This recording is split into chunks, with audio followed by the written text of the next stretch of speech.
रोजगार की चाह में विभिन्न प्रतियोगी परीक्षाओं की तैयारी में जुटे युवाओं के लिए केंद्र सरकार बड़ी सौगात लेकर आई है। बुधवार को प्रधानमंत्री नरेंद्र मोदी के नेतृत्व में हुई केंद्रीय मंत्रिमंडल की बैठक में साझा पात्रता परीक्षा आयोजित करने के लिए राष्ट्रीय भर्ती एजेंसी के गठन के प्रस्ताव को मंजूरी दे दी गई। सरकार के इस ऐतिहासिक फैसले से करोड़ों युवाओं को सीधे फायदा होगा। नौकरी के लिए जो युवा होते हैं उनको बहुत परीक्षाएं देनी पड़ती है और उनको लगभग 20 रिक्रूटमेंट एजेंसीज है, तो कोई 4-5 में अगर परीक्षाएं देता है तो उतनी परीक्षा उतनी जगह जाना, ये सब समाप्त करने के लिए एक ऐतिहासिक फैसले में नेशनल रिक्रूटमेंट एजेंसी,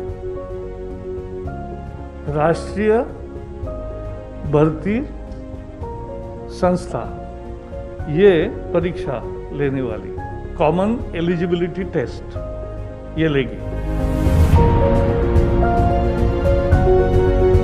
दूर दराज के जो हैं वहाँ पर अगर सेंटर नहीं बना तो वो सेंटर तक पहुँचने के लिए उनको दिक्कत है, दिक्कत एक्सेसिबिलिटी की, दिक्कत यात्रा ट्रैवल की, दिक्कत खर्चे की।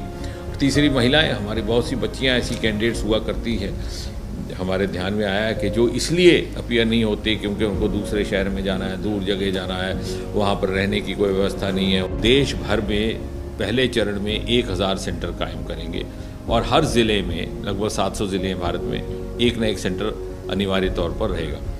उसके अतिरिक्त अब पहले चरण में 3 एजेंसीज़ को शामिल किया गया है, जिसमें रेलवे रिक्रूटमेंट बोर्ड है, जिसमें स्टाफ सिलेक्शन कमीशन है और जिसमें